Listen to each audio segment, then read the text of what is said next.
Okay, so in this video we're going to cover some of the features of monopoly. We're going to talk about how a monopoly arises in a particular market. We're going to discuss the importance of elasticity with respect to a monopolist trying to maximize revenue and profit. And then finally, we're going to look at how a monopolist can try to boost its profits or its sales through the use of something we call price discrimination. So, as we mentioned in class, a monopoly is when there is a single seller of a good or service. And so, when you look at the market for the good or service, the firm is the industry. Whereas other industries, it's many firms that make up the industry. In this case, we just have one firm. And so that means the market supply is the monopolist's supply curve. It's basically just a monopolist marginal cost curve. So, the way that we arrive at a monopoly is through various barriers to entry. And so you'll recall that under perfect competition, there are no barriers to entry or exit. And so if these barriers are present, it could potentially lead to a monopoly. It will definitely lead to less competition. So the first barrier to entry has to do with resources. And it may be that there's a company who has the sole ownership of a resource that is necessary to make the good or service. So an example would be aluminum foil. Turns out to make aluminum products, you need a mineral called bauxite. And so for a long time, one company in particular, Alcoa, controlled most of the bauxite mines, if not all of the bauxite mines on the planet.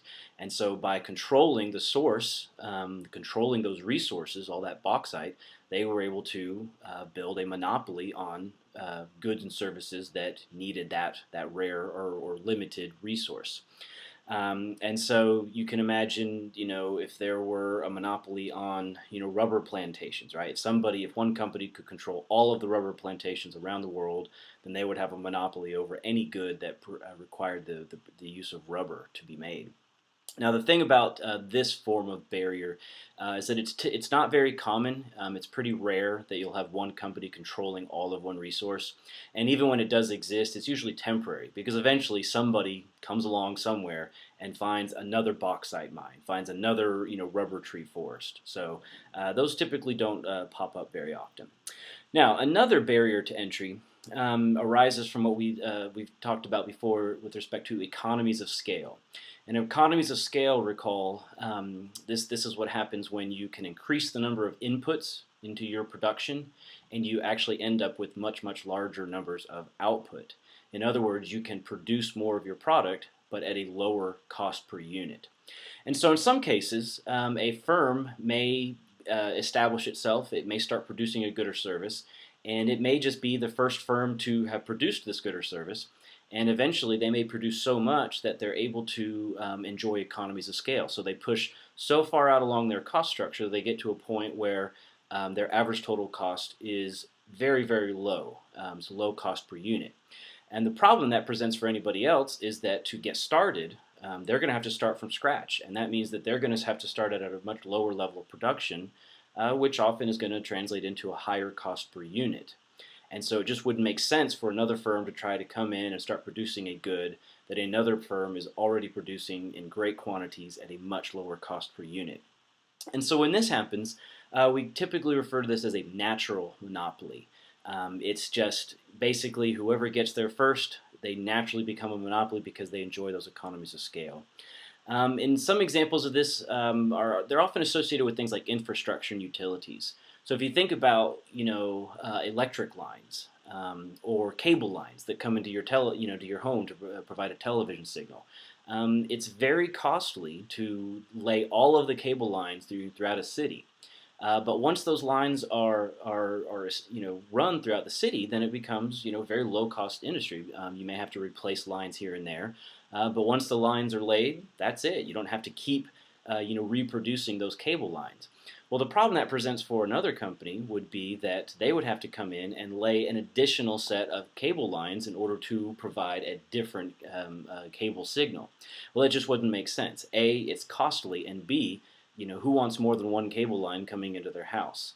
And so in some cases, with the telephone, cable, internet, we see natural monopolies arising. And so this is one reason why a lot of places, you may only have one choice of a cable provider because there's simply it would be cost prohibitive for another company to come in and provide that service.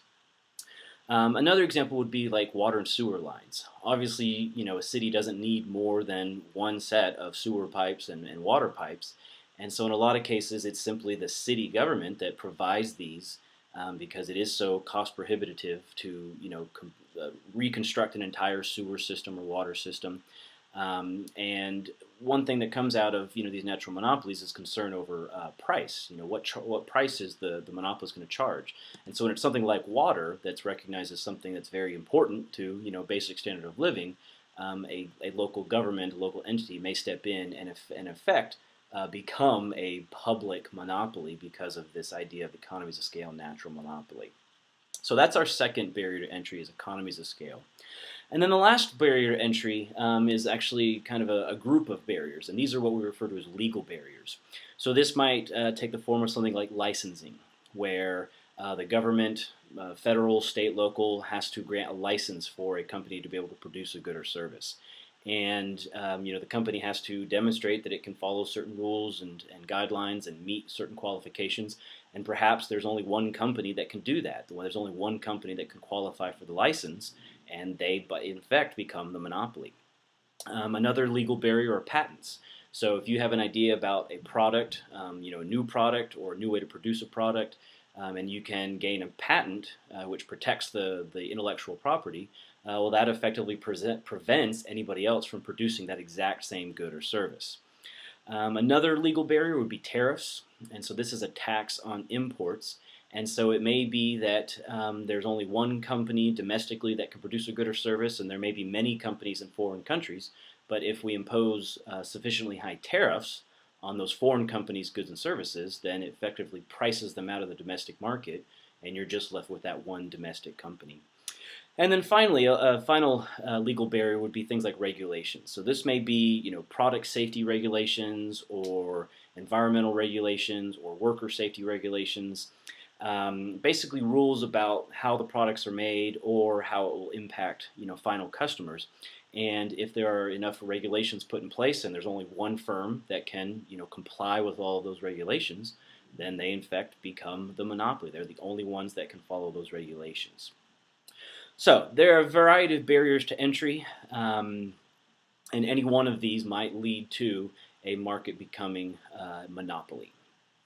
Now, we've talked about how a firm is going to choose the profit maximizing level of output. And for a monopolist, it's going to be basically no different than it was for a perfectly competitive firm. We still have that profit maximizing condition where we're going to choose a level of output such that the marginal revenue equals the marginal cost. So that helps us choose that optimal level of output, or Q. And then at that point, for the monopolist, we want to know, okay, well, at that level of output, what price can we charge? So then we turn to the demand curve and we see, okay, what quantity is being produced, and at that quantity, what price are people willing to pay? So that'll establish our revenue. So we take that price determined by the demand curve and the optimal quantity, we multiply those two, and that gives us total revenue. And then we calculate total cost. And again, we've already chosen our profit maximizing level of output. And so then we go from that level of output back up to our average total cost curve to see, well, what's the cost per unit at that level of output. We multiply those two numbers, and that gives us the total cost. We subtract the cost from revenue, and that gives us the profit. Now, we typically think that monopolists can come in and just choose whatever price they charge. And in some cases, that may be true. And it's particularly going to be true in cases in which the monopolist is producing a good for which there are no close substitutes. Because recall, if the price of Pepsi goes up, maybe I start consuming Coca-Cola instead. All right. Well, if the price of Pepsi goes up and there's nothing that comes close to replacing a Pepsi, well then sure, maybe Pepsi can charge whatever price they want. But in that case, there is a close substitute, or there may be a number of close substitutes to the Pepsi. And so even though Pepsi has a patent that protects its Pepsi formula, and we'll come back to this idea of monopolistically competitive firm in the next lecture, but even though they have the patent and says no one else can produce Pepsi, there are enough substitutes out there that Pepsi's going to have to be a little careful with respect to what price they charge. Now, if there is no close substitute, then that's when we end up with basically a vertical demand curve. It becomes perfectly inelastic. That means consumers have no choice but to purchase the good or service that the monopolist is producing. And if they are not willing to pay whatever price the monopolist is charging, then they simply do not purchase the good or service. So, generally speaking, a monopolist is not going to face a perfectly elastic demand curve. There may be some substitutes. They may not be close substitutes or even perfect substitutes, but consumers are going to have some wiggle room. And so that means the monopolist becomes not a price taker like a perfectly competitive firm, but neither is it a price maker. It doesn't just arbitrarily set a price. What it's going to do is become a price seeker. And so when we face the entire demand curve as the monopolist, we've got to recognize that, we can sell different quantities of our good or service, but the only way we sell more is if we offer to sell at a lower price, because consumers are willing to pay less when there's more of something.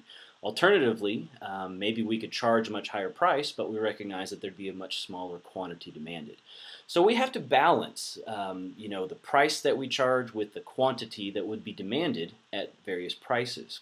And so this is where elasticity comes into play. So when we think about our revenue, we know that our total revenue is equal to our price times our quantity. And then recall when we calculated elasticity, we were calculating a percentage change in quantity that results from a percentage change in the price. So we may raise our price by, say, 5%. Well, that doesn't automatically lead to an increase in revenues of 5%, because when you raise that price, you're going to get a decrease in the quantity of your sales. And so let's say you raise the price by 5%. That's a net positive, that's a positive effect on your revenue. But then what happens if your sales decline by 10%?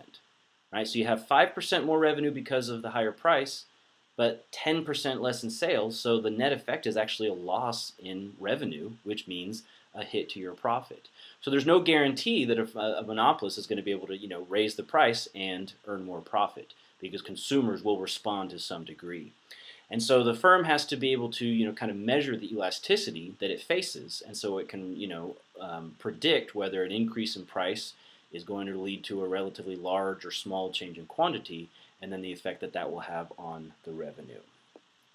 Now, generally speaking, when a firm charges a price for its product, it charges the same price to every consumer out there. But a monopolist, in some cases, may be able to engage in what we call price discrimination. And price discrimination simply means that the firm will charge different prices to different consumers, to different customers. And we have to make sure we understand the difference between price discrimination, charging different customers different prices, and something else that we call price differentiation, which means you charge different prices not to different customers, but you charge different prices because the goods that you're producing are actually different. So the best example of price differentiation would be when you go to the gas station and you'll see three pumps. Well, those three forms of gasoline are not identical. They have different chemical structures and different additives. And depending on which gasoline you pick, you'll pay a different price. So they're different types of gasoline. We charge different prices. That's price differentiation. There's something different about the product. But price discrimination, we're selling the exact same product to lots of different customers, but finding ways to charge different customers different prices. And what this is going to allow us to do is to charge, kind of a base rate, a standard price to the majority of customers. But then some customers, we may be able to identify that they're willing to pay a little bit more, and maybe there's other customers that they currently aren't willing to pay for the product, but maybe we can identify them and charge them a little bit less. And what we're going to see is that a monopolist is going to generate more and more revenue by charging these different prices. Now, there's three conditions that have to be met in order for a monopolist to actually engage in successful price discrimination. The first thing is you have to face a downward sloping demand curve. And the reason for this is that you have to actually have customers that are willing to pay different prices. Because if you had a perfectly flat demand curve, that means that people are willing to buy 1 or 1 million units, but they're never willing to pay any other price. So at the very least, you have to have, a slightly sloping or downward sloping demand curve so that, you have some people willing to pay a higher price, others people willing to pay a lower price, and everything in between. So that's the first thing. We've got to make sure that we have different customers who would be willing to pay different prices.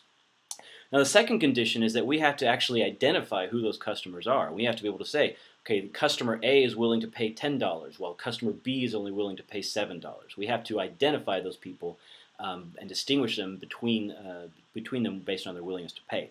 And we have to be able to do this pretty easily, and we have to be able to do this without having to spend too much money, because obviously if it takes too much time or we have to invest too much money identifying all these different customers, well, that adds to our costs.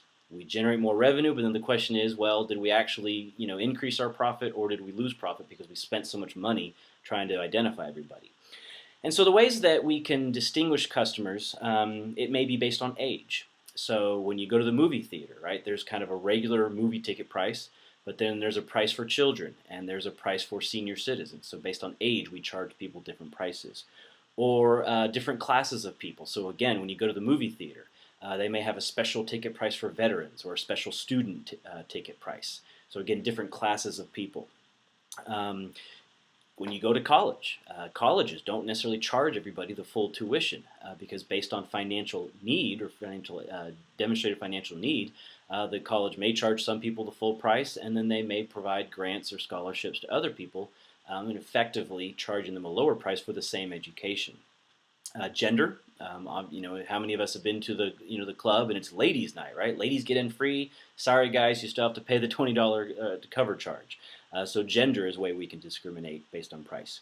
Or geography. So maybe we charge customers in one city a higher price than we do customers in another city. Or time of purchase. So anybody that's tried to book an airline flight and you start scoping them out ahead of time, and then something happens, you end up buying them later. You may be charged a higher price or a lower price depending on when you actually purchase the ticket. So there's lots of different ways that we can discriminate between customers, and the trick is just identifying them easily and cheaply. Now the final condition for successful discrimination is that you have to be able to prevent what we call arbitrage.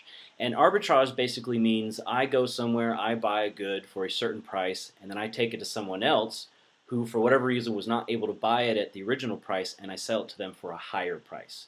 So in other words, the monopolist, to price discriminate, has to prevent the resale of the item. So for example, if I go to IHOP and I don't want to pay full price for the meal, maybe I go and get my grandma and say, hey grandma, go inside, order me some pancakes, get your senior citizen discount, and get it to go, and then come back out to me and I'll give you an extra, dollar or whatever, right? Even though I'm paying a higher price than what she paid, I'd actually be paying less than what they would charge me full price. So obviously, if the monopolist can't prevent, some specific type of customer from reselling it to another customer, then there's no reason for them to even try, because everybody will just buy it at the lower price who can, and then sell it to the people who would have been charged a higher price.